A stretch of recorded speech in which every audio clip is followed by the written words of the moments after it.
What are you doing here? I have to see Allison. Have you seen her yet? No. Come in.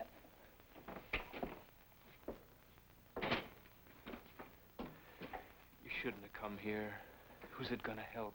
You? Allison? I have to see her. What can you say to her? I don't know.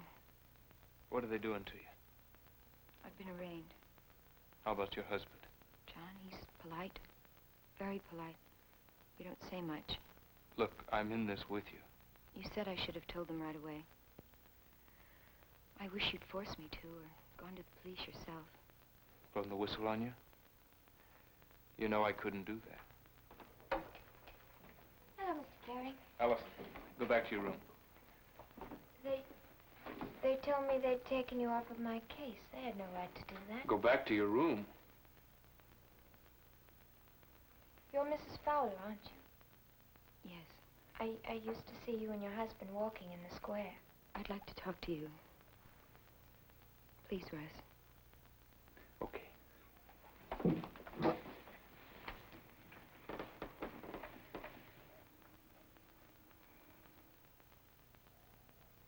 I suppose you know. I wanted to tell you how it happened. Why I didn't stop. Mr. Gehring already told me. He told me you were coming from his house. He wanted me to know before somebody else told me and made it worse than it was. It's bad enough. Can I ask you something? Yes. If you had been coming from someplace else, someplace safe, would you still have left me lying there? I don't know. I don't think so. I haven't been able to erase you from my mind. If I was sitting in a restaurant and a girl came in, she became you. Walking down the street, if I saw a girl, it was you. I had to come back and face you.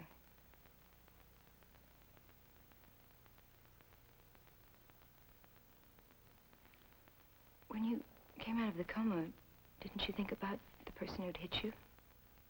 Didn't you hate that person? Want to punish them for what they'd done to you? What do you want? I'm not sure. Do you want me to tell you that I forgive you? Is that it? I suppose so. Then I forgive you, Mrs. Fowler.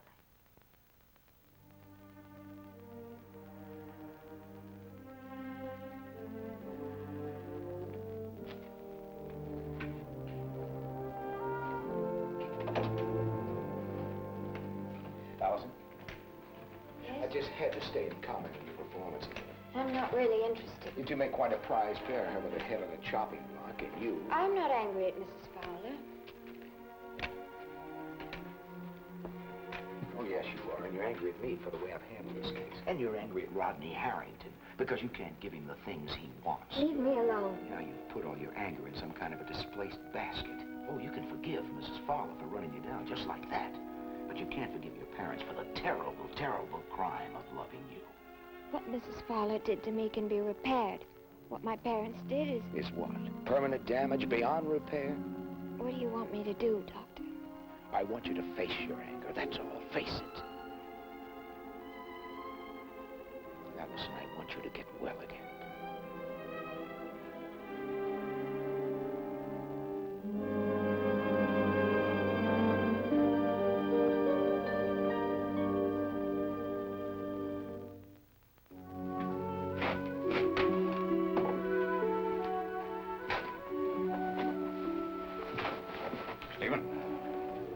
You called me. I was just on my way out. I got a call from Lawrence. Unfortunately, Stella Chernak's old boyfriend has disappeared. You told me that Lawrence had tracked him to Bakersfield. He went to Bakersfield, but Jensen quit his job, left town, and just disappeared. That's fine. That's just fine. You convinced me that Lawrence was a capable private detective. I'm just as disappointed as you are. Now what? The trial's almost over. We wait. Hope that Lawrence finds Jensen in time. You'd better call Lawrence back and tell him to forget it. What? That's right, you heard me. There's nothing else I know that could knock a hole in Stella Chernak's testimony. Find something else. We've got to go on trying to find Jensen. I'm not gambling with Rodney's life and freedom any longer. I'm the man who signs your checks, and I'm telling you to find something else. Yeah, it started, hasn't it? We're turning on each other.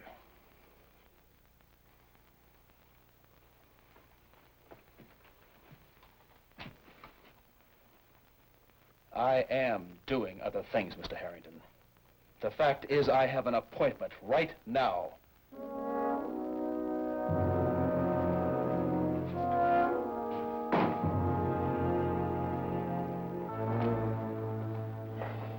I'm going to have to remake page 3 if you jump any more material from page 1. Well, I don't want to shorten that city council story. Well, I can't continue it any place but page 3. Hello, Steve. Elliot, can I see you for a minute? Yes, sure. We'll talk about it later, Jerry. I've got a favor I'd like to ask of you. What? Bring Allison to court tomorrow. Bring her to court and put her right up front where the jury can see her. Marian Fowler's victim. Exactly. Well, that's a pretty desperate move. Well, you've been in that courtroom. You can see how things are going. Does Rodney know that you're asking me to do this? No. Well, Allison has been through a series of severe shocks. I know, and I wouldn't ask if I didn't feel it was absolutely necessary.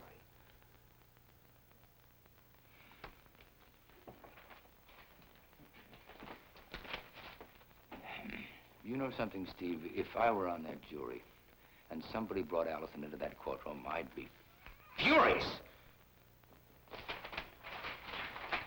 All these side effects. First of all, Fowler brings in the newly widowed Mrs. Chernak, dressed in black, with her daughter sitting in the front row. Just want to give Rodney the same advantage. No matter how I feel about Rodney, and you know I'm for him, I can't risk my daughter's health. Well, I've heard Allison is improving rapidly. Yes, she is improving, and I wanted to go on improving. But I'm not going to take that chance. We take care of our own, don't we? We have to. Do we? All right. When and if you tell Allison about this, don't forget to tell her what I said.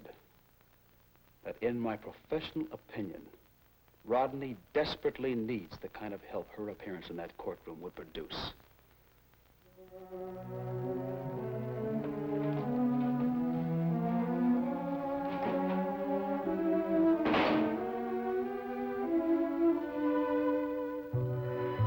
Jerry! Remake page 3.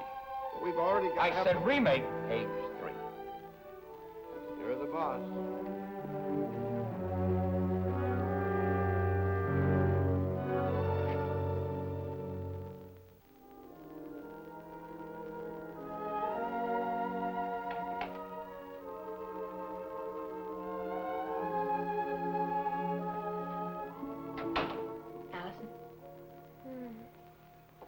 The nurse says you've been sleeping for hours, and you have to get up now or you won't sleep tonight. Oh. You've had a long enough nap.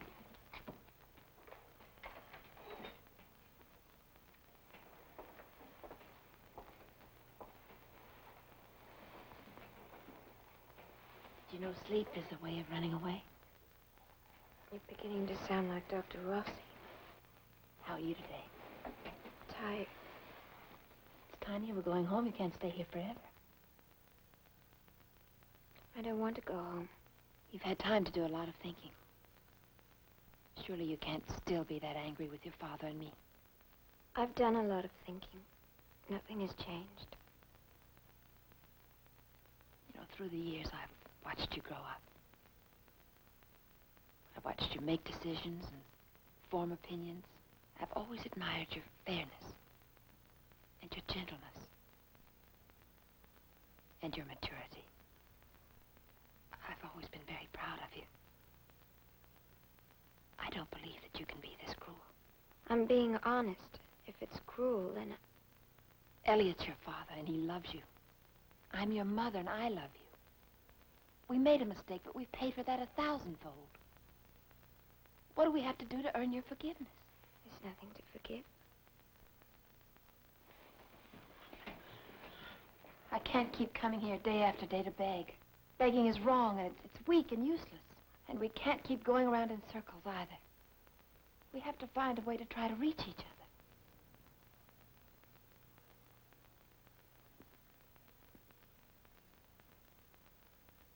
You and I have lost something very precious. What is that?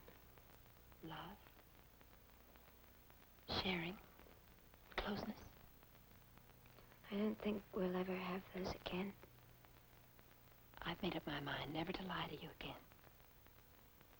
Or pretend or keep secrets. Before you come home, I want to tell you something.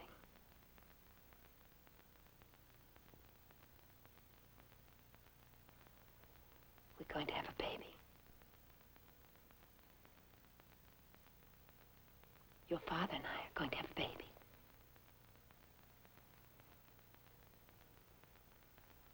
Well, that's very nice for you, Mother.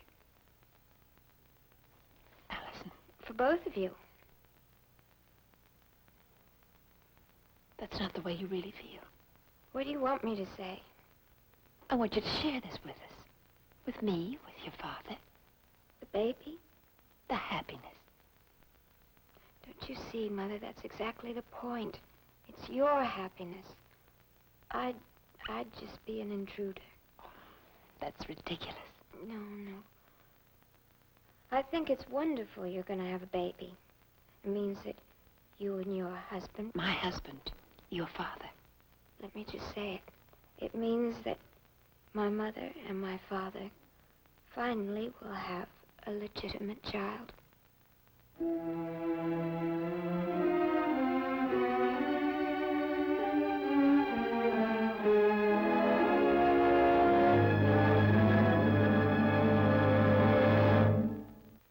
Preview from the continuing story of Peyton Place. That sounds like a professional brush-off, Doctor. The medical equivalent of Siberia. She had a father, a real one, not a cardboard one. Why didn't you let her have it? You are blaming me. You promised to stay out of the courtroom. Unlike human beings, promises are made to be broken. Mr. Peyton, don't cheat the clock at Rod's expense.